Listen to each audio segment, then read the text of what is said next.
Hi, I'm Diane Shelly. I'm a master gardener and excited to have everybody here at Crabtree Farms so that they can experience a great place to volunteer, but also know about the farming community. Okay, so what I'm going to do with you all is we're going to go on a quick farm tour so that you can see all the things that Melanie was showing you or talking about. And then after that, we're going to meet over at what they call the picnic shed. And you'll learn about pruning from one of our master gardeners who's been a master gardener since 2004. And then also about composting, which were two topics I really felt like we needed a lot more information about for you guys before we did a wrap on this class. So follow me. We're going to head down this way to the community gardens. Watch out for ants as you go, please. Yes. We're going to talk about that. Yeah.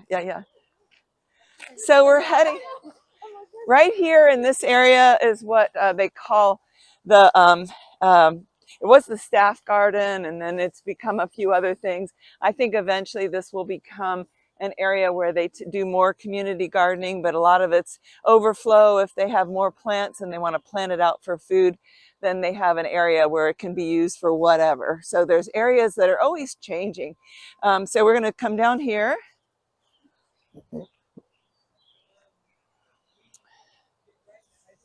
We're heading toward the community garden, which was quite a bit smaller at one time and has expanded by probably another 50%.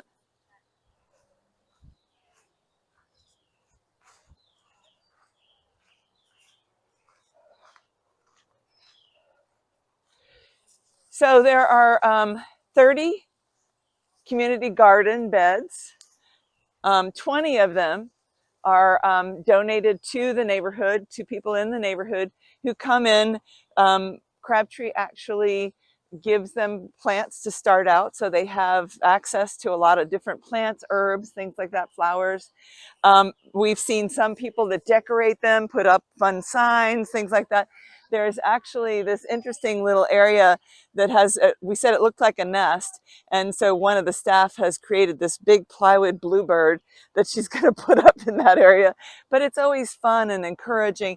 And so a lot of times when you plant things, they'll tell you how deep to plant it and how far apart to plant it, but they never tell you when to harvest it. So a lot of times people need information about when is this ready or how far apart should I plant things. And you'll notice they even use the cinder blocks to do small plants. And so the fact that they all can come together, come out here, weed, do all kinds of things like that at any given time. So you'll see, I've seen some huge, almost a blanket full of eggplants going out of one of these little places. So that was pretty cool. All right, we're going to walk around down this way.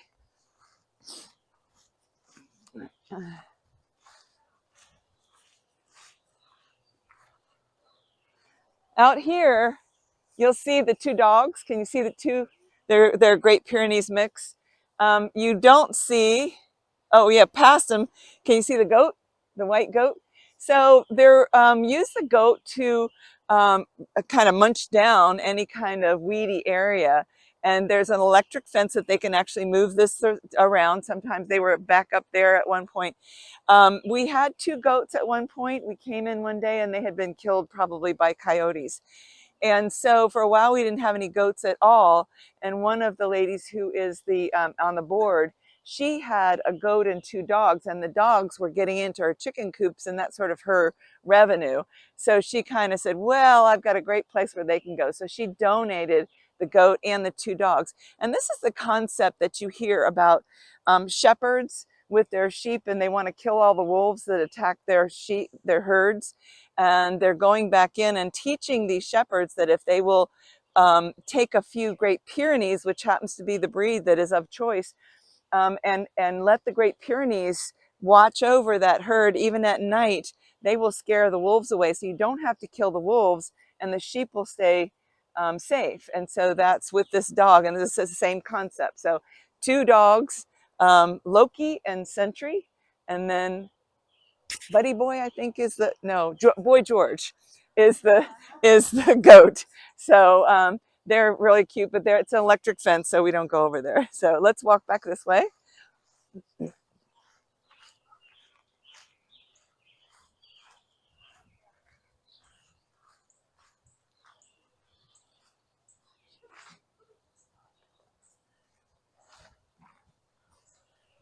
We're in luck today because we have some of the farmers and the volunteers are starting to plant their tomatoes and also start to do their staking for tomatoes.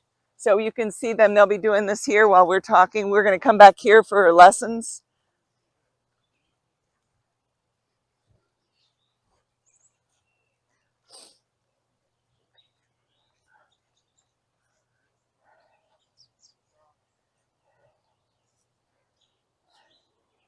So you'll see they've got their lettuce, kale growing. They have tomatoes. Most of these are the cherry tomatoes, but they also grow the other ones. And so right now they're putting up posts and they're going to put twine in between this, and that will be their staking. I can show you that it's already done in the cold frames. So it's interesting to see crops come and go here. Let's walk back here. This usually isn't set up this way. This is more for the plant sale, and then all of these pallet tables and things will go away. If everybody could stand to the side unless you want to get run over by a tractor. And you can come see, every week we monitor, as the Tri-State Bluebird Society, we monitor these boxes by opening them up to see what's in there. We actually have a nest that was started. It's been sort of sitting there for a while. Sometimes that happens, so we'll leave that in there and try to see if anybody's going to lay some eggs. So nothing going on here right now.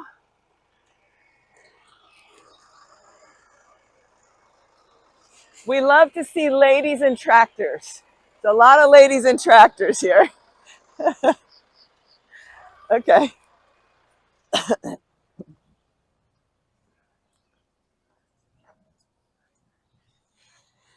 We're passing bushes in through here.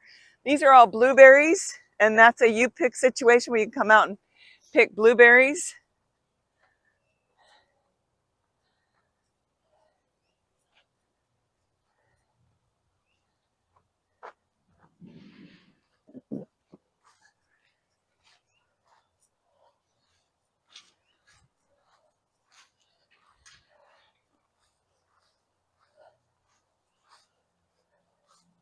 Okay, watch out for the hoses right here, but I'm going to show you what's in the cold frames.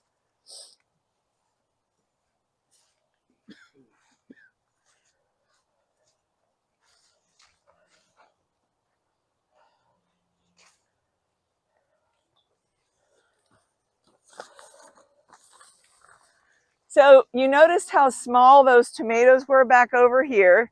They were just planting those. You notice how large these are here.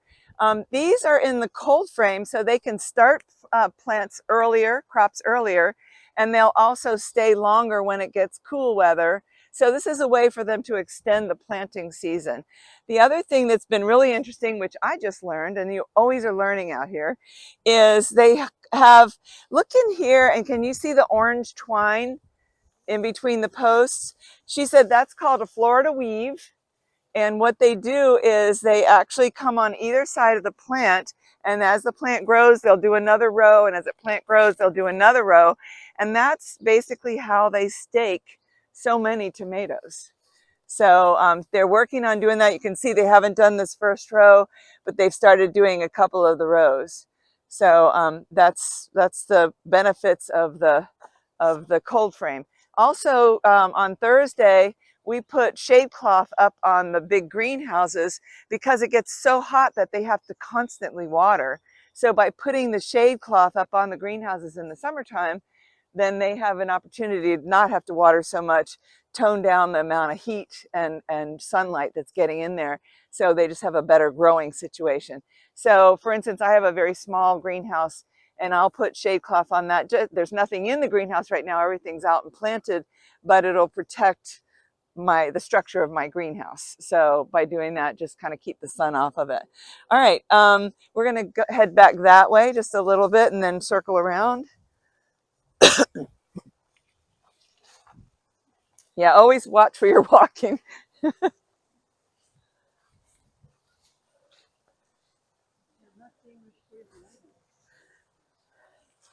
They do everything organically here. So there's a lot of things they don't treat. Fire ants they don't treat.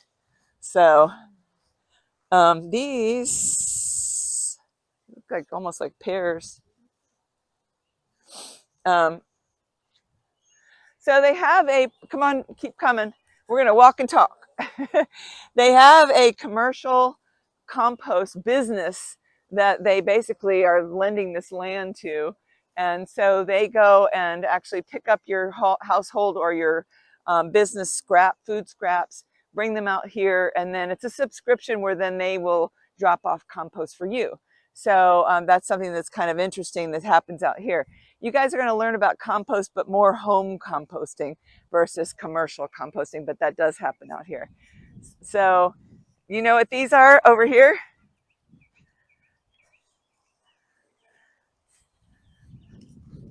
These are blackberries, and these are wonderful to come out and you pick. And they also have pawpaws, which if you like pawpaws, you can come and get those either at the market or you can come and you pick those on a limited basis. So many people love them and they come out and they get taken pretty quickly. So it's a fruit that I have never tasted. They say it's kind of like a creamy, custardy inside. Some people love it, some people hate it. So it's a good old southern, you can tell by the name, it's a good old pawpaw. So all right, we are going, so this field that's beyond here is called Field 7. And what they're doing with Field 7 is, again, considering some things that they want to do for the community. They haven't quite decided what that's going to be. But one of the interesting suggestions was that they may create some chicken tractors. Oh. You know what that is? Like the cages that they move around. Yeah, they're like movable chicken houses.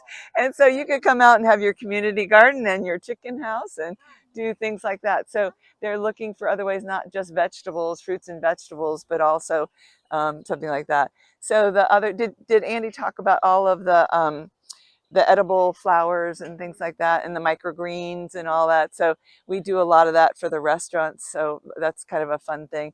Although I got to the point where I was on a volunteer morning of cutting these tiny little flowers. And I did that for about a year and went, I can't do this anymore. So, all right, we are going to walk back to our little classroom and come back this way. Any questions while we're walking along? Diane? Yeah. Do they prune that tomatoes? Yes, yes. They'll actually, when you have tomatoes, you, it took me a while to learn this, but I've started doing this and it's so much more productive, is when you plant your tomatoes, you don't plant it level with the soil of the pot that you got. You can bury it probably this much below. And then as the plant grows, you cut anything that's about 12 inches up. And then any of the suckers, like you'll see a branch go off like this and one come up like this, cut all of these off. And that just gives you more airflow through. These are not going to produce tomatoes, so you take them off. And so little things like that you learn are just invaluable, because when you have the lower branches, especially if they touch the ground, they're more likely to pick up blight and disease from the ground. So by keeping them higher, that makes for a healthier bush. So they're in the process right now. These have grown to a point, they're all staking them, and they actually will go through and they'll trim them first and then they'll stake them. And then it's sort of an ongoing thing. I think I'm always cutting branches off my tomatoes, but I put up a lot of tomatoes. So it works. As I've learned more and more, I'm getting better product out of my small garden. So yeah, it has to be a certain size. You don't want to like scalp it all the way up if it's little, but you know, you get it so nothing is touching the ground, and that'll keep it from getting that blight. So, and then you guys know to put calcium for the blossom end rot, all that stuff. That was the one question I got wrong on my quiz, and I always remember it.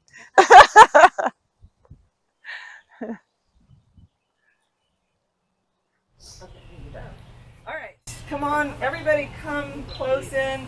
We're actually going to be in the trees and learning some cool things, so you want to get up close and personal. Leave me a little room. Take a seat. Yeah, there's some chairs right here. If you need a seat. If not, come on in. A little bit, okay. Leaving room for Larry to, to video.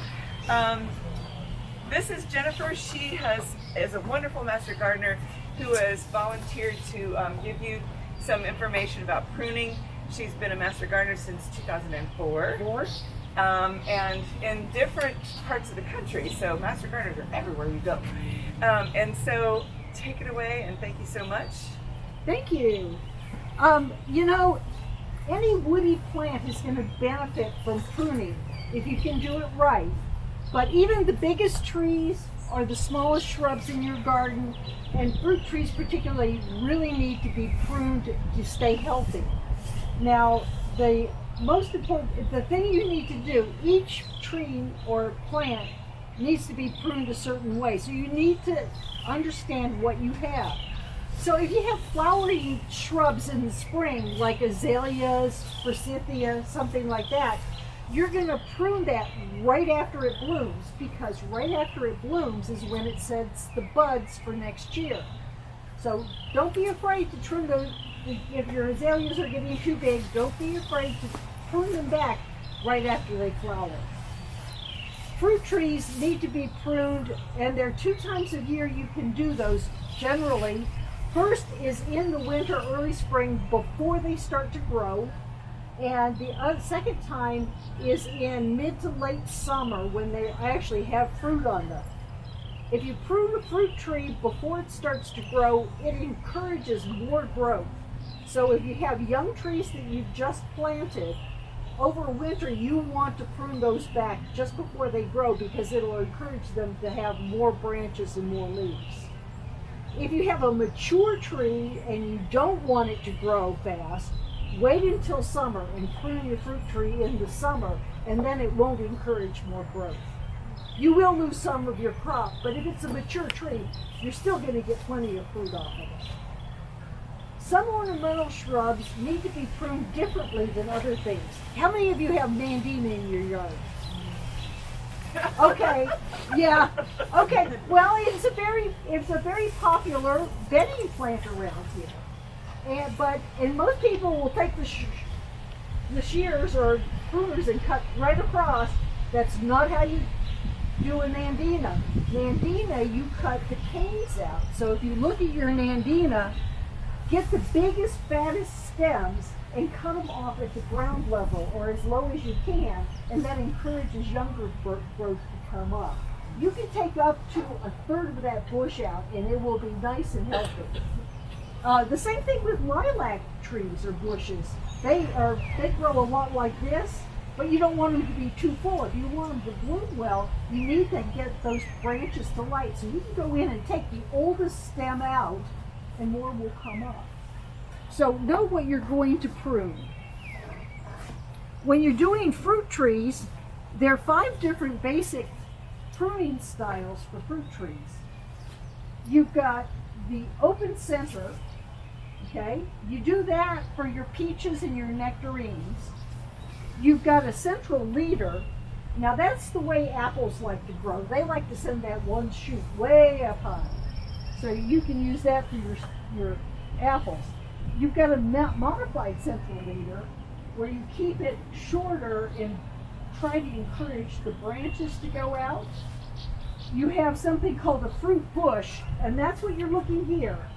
With the fig tree, that is really a fruit bush. It's not a definite tree. And then you can espalier. So if you look at the espalier, you see you train the branches along wires. And the most easily recognizable would be grapes. You watch grapes and they train them all along the wires, and that lets the clusters hang down. Okay?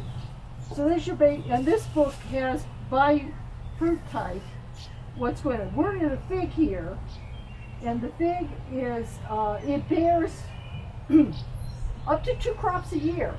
So the first crop actually winters over, and the second crop is set on the new growth. So it's 1-year-old growth for your first crop, new growth for your second crop. And figs can be pruned as an open center, a modified central leader, or a fruit bush. And what you've got here is the fruit bush. And while I was waiting for you to come, I discovered, well, where is it here? If you look here, you will see that there are 3 figs here. These have wintered over from last year. Okay. That's a brown tree. That's a brown tree. Okay. Figs are particularly easy to grow and easy to prune. Okay, now the next thing are the tools that you need for pruning. And there are your basic pruners, pruning shears. I've got 2 here. This is a lightweight pair, real easy, especially if you start to get arthritis in your hands. But it'll only cut up to about a 1/2 inch. Okay. Keep them clean, keep them sharp. This is your basic Falco pruners. Everybody should have a good pair of pruners, nice and sharp, and as clean as I can get it after 20 years. I did replace this blade myself about 3 years ago. There are great YouTube videos on how to do that and how to clean them, take them apart, oil them, adjust them. So the next thing are your basic loppers. And with pruners and loppers, there are 2 basic styles. These are called bypass. They work like scissors. 2 blades bypass each other to cut. These are what you want. This is the anvil style. And you'll see what happens is this is a sharp blade, but it comes down on a blunt. And you do not want to use these.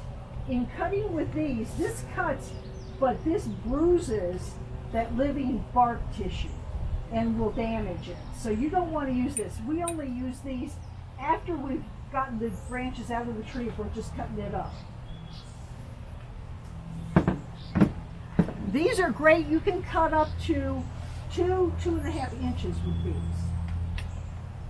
Beyond that, or to get high in the tree, we use a pole pruner. I did not bring my pole pruner. It's 12 feet long, closed up. But you see a basic pole pruner has a pruning hook with a blade on it. Again, it's a bypass blade, but it also has a pruning saw on the top of it. So you can get the branches way up high. And then last, one of my favorite tools is a pruning saw. Now this thing is really, really sharp. And with a pruning saw like this, you cut on the pull, not on the push. You cut on the pull. And don't put your finger on it, it is razor sharp. And anything 2 inches or more, you're going to want to use probably a pruning saw for. You can also use other kinds of saws like bow saws, but you can put this in your tool bag and carry it with you. Okay, those are your basic pieces of equipment. Now, there are 3 simple steps in pruning, and this is what you want to remember. Your first step, you look at the tree and you remove all the dead or dying diseased branches. So if I go over here and I look at the tree here, and I will find, here's dead, that needs to come out. That's the second step. You see, anything that's dead or diseased, you cut it out. Okay? The next thing is what she was talking about. You look for branches that are crossing or touching. That is not good. You don't want branches to touch each other. So if you look at this, this one's crossing that one. This one needs to come out. Like that. Okay, and there are a lot in a fig tree because it likes to be close together. If I look at this, let's see, there's a branch over here. Look at all this. We need to take about half of these out because they're just too close together and in each other's way. Also, you're going to prune for light. You're not going to bear fruit if you don't get sunlight. So all this stuff that's on the inside needs to be thinned out. Okay, so once you've got also with fruit trees, you get suckers coming up from the roots, like these, and these should all be cut out too. And some trees, like apples, are particularly bad about getting something called water sprouts. And that would be on the trunk, a spur that comes up, grows real fast, it goes horizontal, and all of those need to come out also. They will not bear fruit for you. And they actually take energy away from the tree. So those are the third step, especially for ornamentals, is aesthetic pruning. Once you've got the disease, dying, and cross branches out, you step back and you look at the tree and you shape it up the way you want it. So for your Japanese maples or any ornamental tree, you want to shape it up that way. You don't want too many branches close together. So if you've got 3 branches that are like here, here, and here, take the middle one out so these two have more air, good air circulation. Okay, now let's talk about some techniques, do's and don'ts. Does everybody know what a node is? A bud node. Okay, you always make your cuts where there is a node. So if I look here, there are nodes. Everywhere there was a leaf, there's a node. And if I'm going to prune this, I'm going to prune at one of those nodes. Now, if I was going to prune this back and I wanted the branch to grow down or out, I would prune so this node is there. And I cut at an angle just beyond the node, like that. Okay? That's very important. Now you notice it was at an angle. If you don't cut at an angle, if you don't cut at a node, you get like this. You see I knocked the dead branch off here. Now the next thing is if you're cutting a larger branch from a tree, if you look here, I'll go here. This one you can see. Can you all see this? There's a collar. There's a collar where the branch joins the tree. You do not want to cut the collar, you want to cut beyond the collar. So here, see the collar's there, I'll cut beyond the collar, right there. The collar is what's going to heal. That's what forms that scad. So if you turn around and look at that tulip poplar behind us, you'll see that they've taken some branches out and they've healed over. They make a nice heel, and that keeps them from getting disease inside. And so it's really important with these too, also, to get it so that color can heal over. Now the other thing, when you're getting ready to cut a branch with a pruning saw,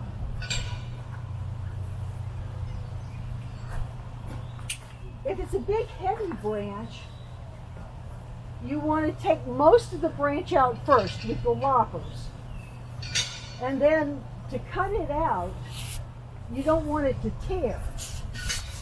So if you come here, if I was going to take this branch out and I didn't want, it's heavy, and I would first make a cut below it, beyond the collar,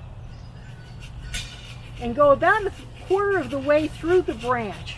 Now normally I'd be doing this on a much larger branch, but for the sake of the class, I'll do it this way. So I've got a nice, about quarter way through the branch here, and then I cut it off here.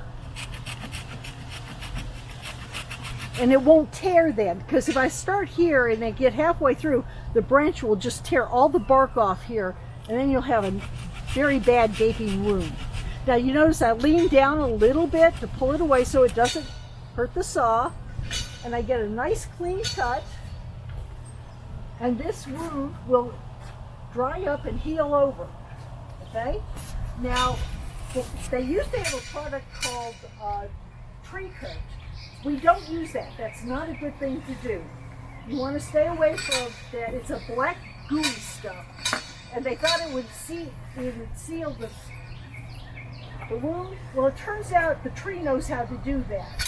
So you just leave it, let it air out, and it will dry up and heal over, as long as you don't leave branches sticking out. Okay, that's the basics of pruning. It's that simple.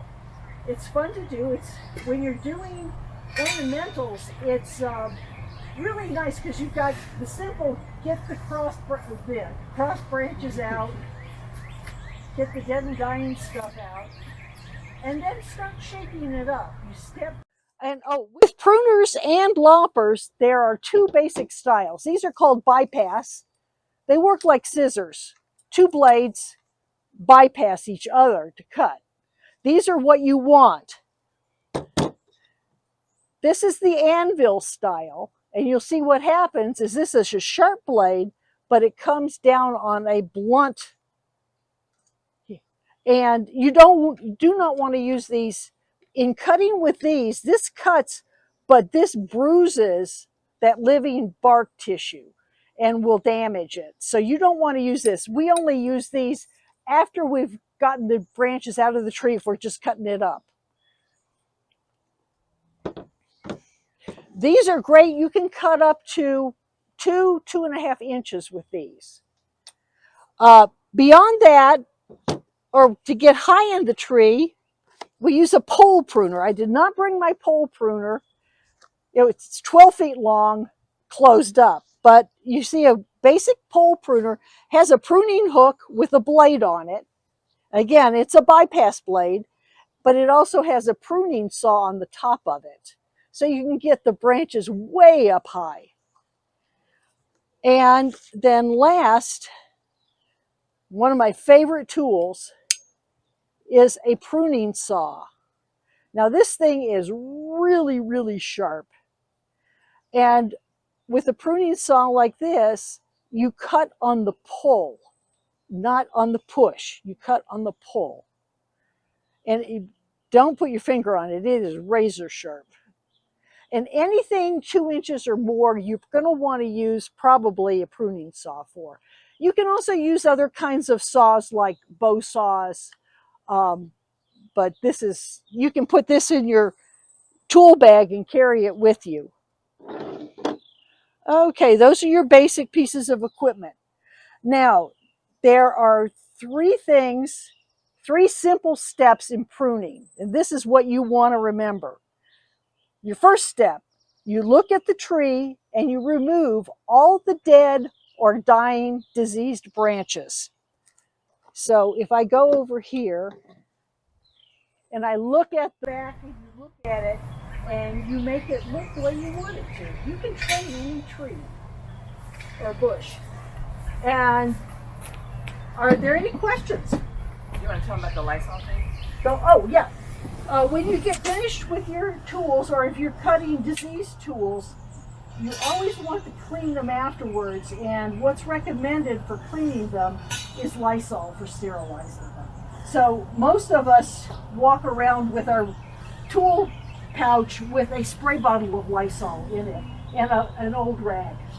So just get an old rag, an old t-shirt, and a spray bottle of Lysol, and keep your tools nice and clean that way.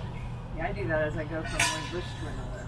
So that Yes. I'm not taking this disease and taking it to that bush. Yes. And I do it with just a little diluted alcohol and Okay. and a little squeeze bottle, or like a little spray bottle. Anything So that anything will that's- anything that will sterilize it. Right.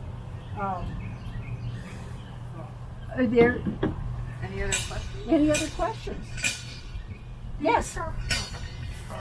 Yeah. How do you prune the rose bush? A rose bush? Yeah. Oh, it depends on where you live.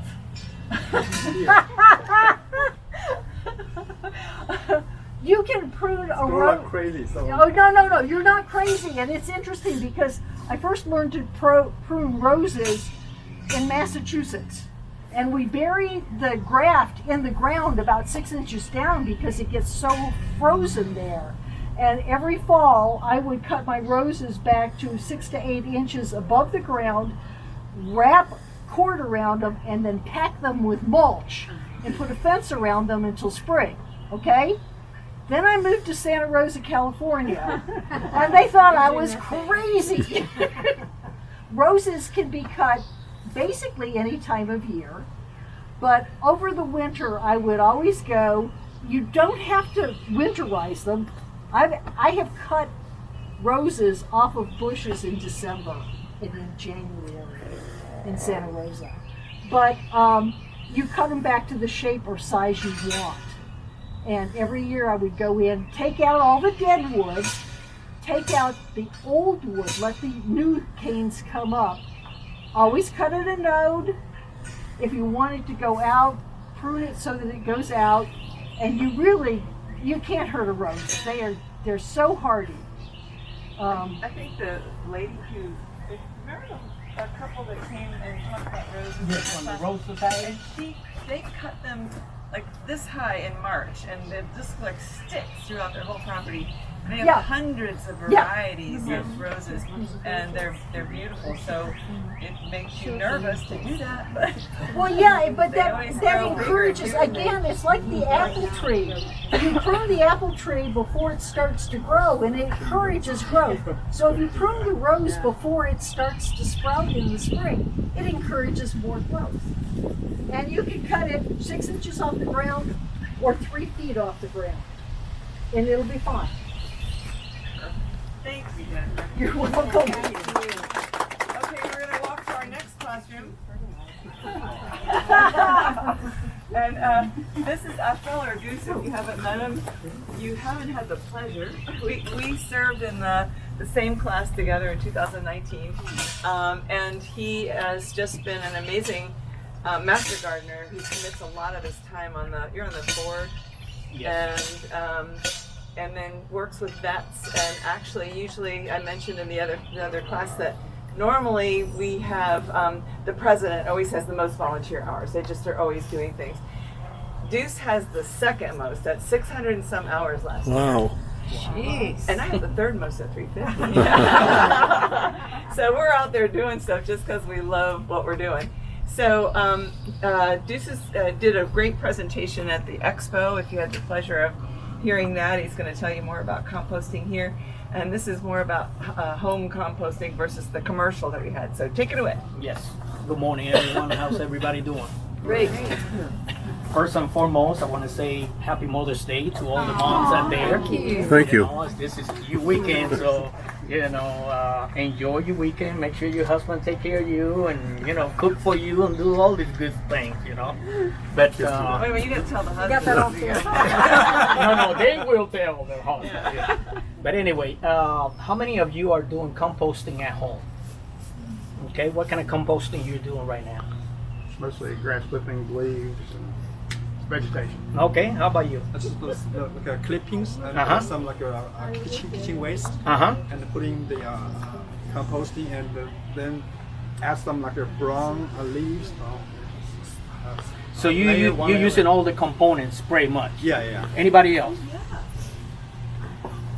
Now on grass clippings, I just want to make sure that you guys are doing the grass clippings the right way.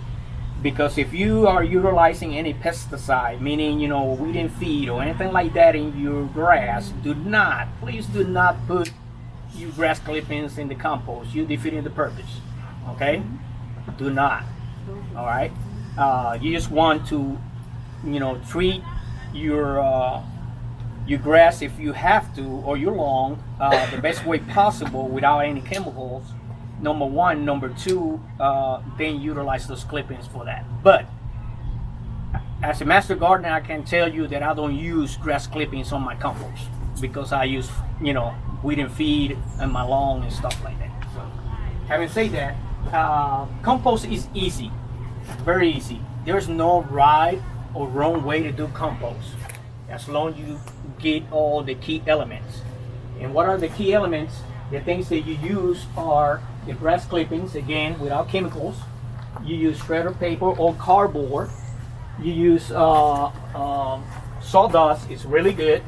The leaves from the trees, which is another source of mulch for your garden.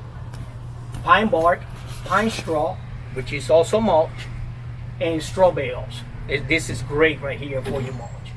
Okay, I do apologize that I didn't brought a lot of these over here because the other class they took all my which I provided it to them because this is a good source for you guys. Well, thank you. But anyway, if you don't give one today, I promise you, if you leave your email or your number, I will pass and mail one to you, because this is good information about composting. It gives you all the one-on-one basis on composting. It will give you the form and types of composting that you can do at home. Okay, it will give you troubleshooting in case there's something is going wrong with your composting, and at the same time, at the end, it will give you a type of reference that you can go to and look at videos or YouTube or any other sources. Okay, so if you don't give one, make sure you leave your email with me, and you will leave your address, and I will mail one for you. Okay, now on composting, a lot of people think that you have to turn compost. You don't have to turn compost unless you want compost within 90 days or 3 months.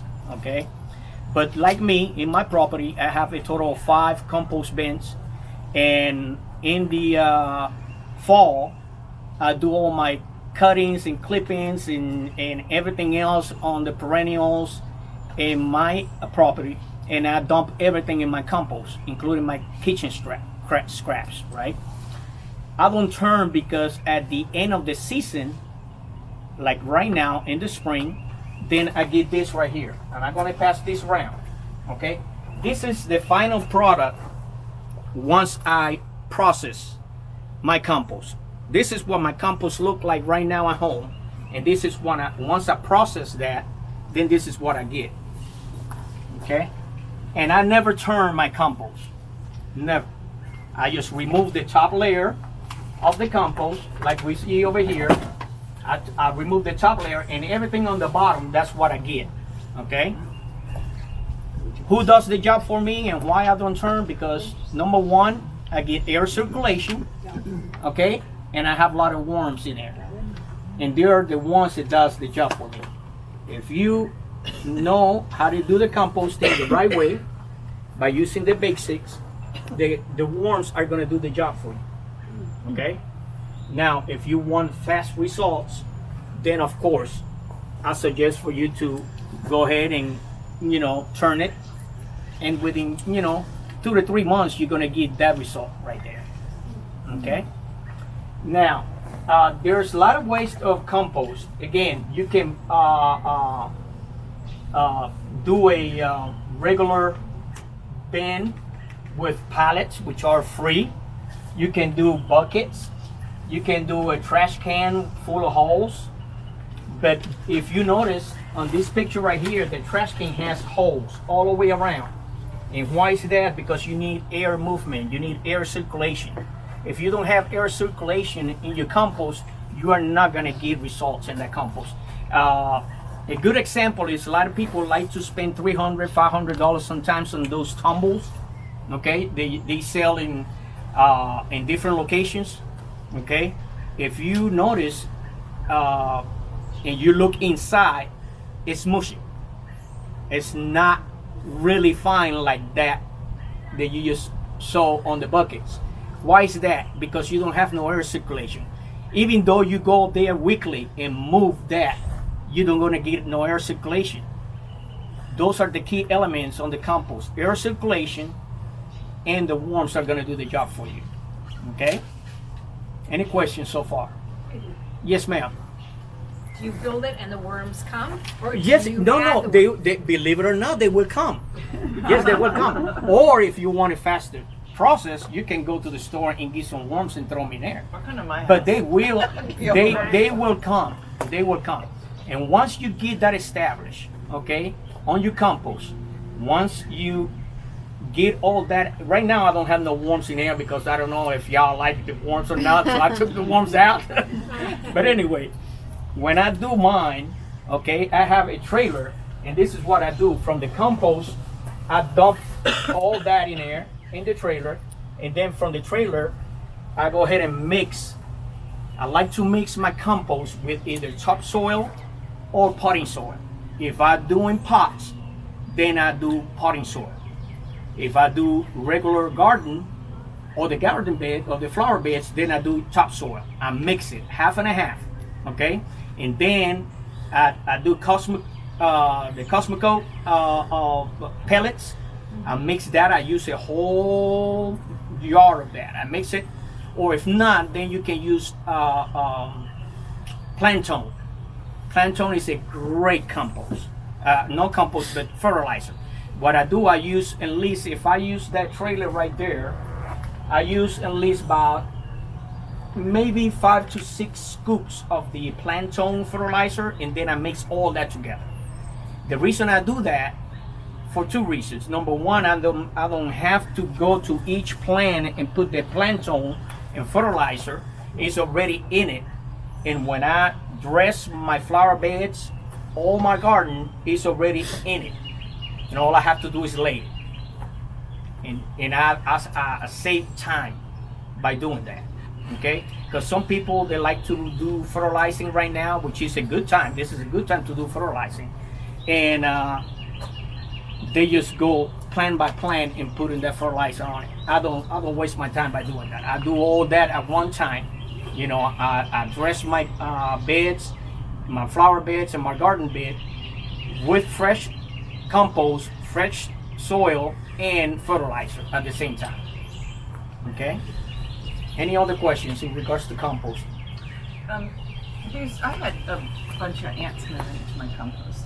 Ants? Yeah. Okay. Sometimes it's kind of hard to get those ants out of there because if you, I'm pretty sure you know the ants are also another source of, you know, they do the work for you too as well. I put some DE on it and it seemed to help, but... And sometimes you get bees, sometimes you get ants, sometimes you get, you know, other insects in there, but they are valuable to your compost, you know. So I just let it be, you know, unless they are really, really bad. Yeah, they're pretty then bad. If they're really bad, what I do, I go into the compost myself and I remove that patch, you know, put them in a bucket and discard it someplace, you know. And that's the best way to do it. You know, I never get any ants on mine or anything like that. Like I say, I put some DE on it and that seemed to move them around. Yes, They didn't because like you don't want to put any chemicals, you know, Yeah. to try to kill those ants, because then you putting chemicals inside your compost. You see? Oh, Yeah. diatomaceous earth? You Yes. guys know diatomaceous earth? It's basically a crystalline structure, so anything that has a hard shell, like ants or certain bugs and things, it just scrapes their shell and can kill them or discourage them from being in that area. So Yes. it looks like a fine white powder that you can pick up and use. It's available in the box stores, but it's organic. Yes.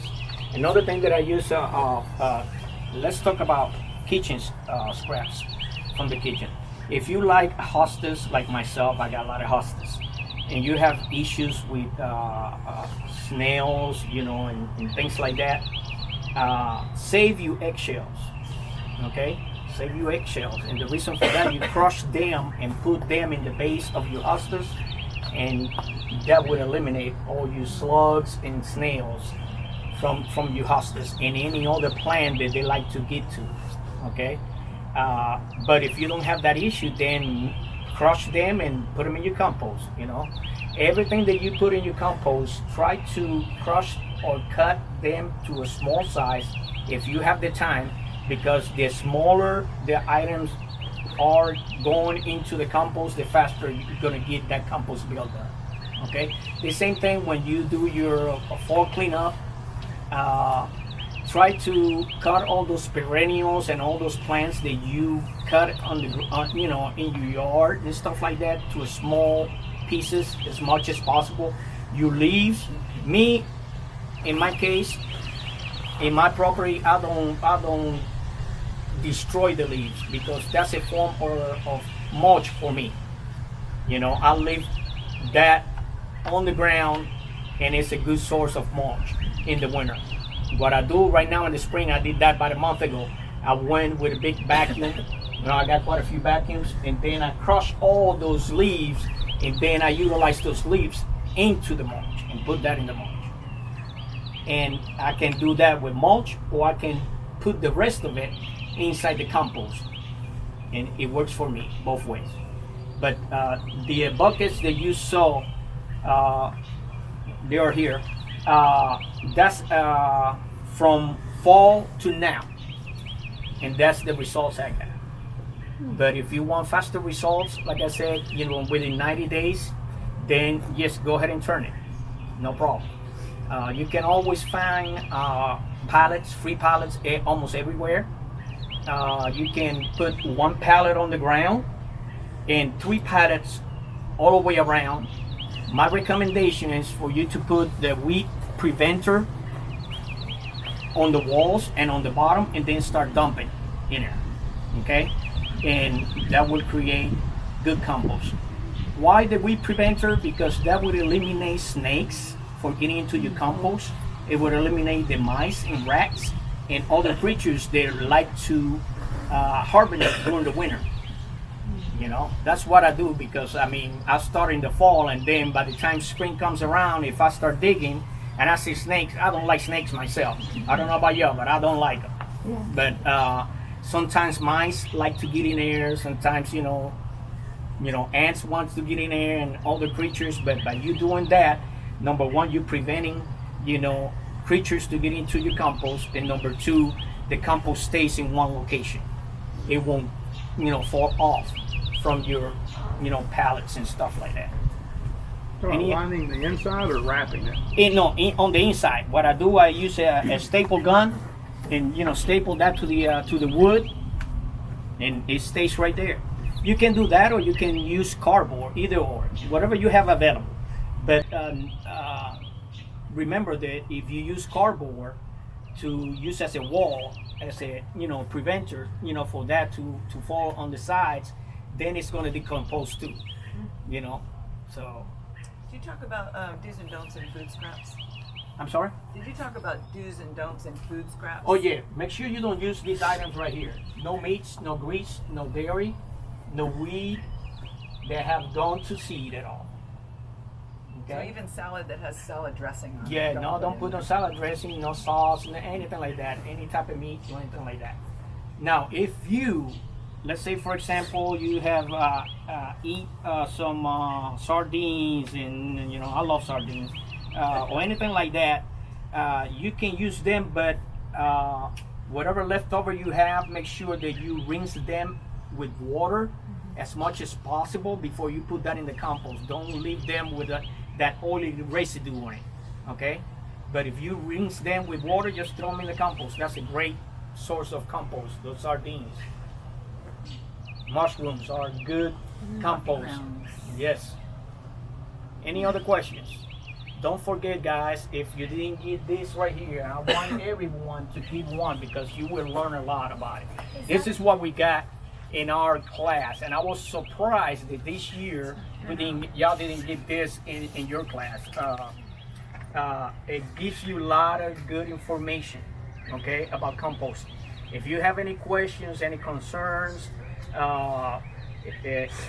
in anything, just my number and my email is in the directory. Make sure you just shoot me an email or call me. Make sure when you text me, make sure you put on the text that you're a master gardener, because nowadays I don't pick up any numbers unless I know who it is, especially all the scammers and stuff like that going on. I'm pretty sure y'all know the same, so just leave it. Yes. And if you be so kind, I want to pass this around. I want you to fill this out, and if you can help me pass this around and let us know how we did on the presentation today, and that will in turn that will let everybody know in the AG Center and your class, your mentors, your leaders. It will let them know how well we did, and hopefully we can do better the next time around. Okay. Is that publication available on the UT Board website? Share? Yes. This one right here is not, because this one was done during the class, and Bud started this during the class when we was in the classroom environment. right now, since you guys are doing those videos, you know, I know the videos are done by the some of the people in the higher level, and they are more concerned. In the way I understand, they give the classes like farm related, not so much as a home, you know, type of classes that you can get information how you do it at home and this and that and the other. Because you know, I'm pretty sure a lot of you guys right here don't have a farm. You know, either you have an apartment and you have a home, or some type, you know, of location where you reside.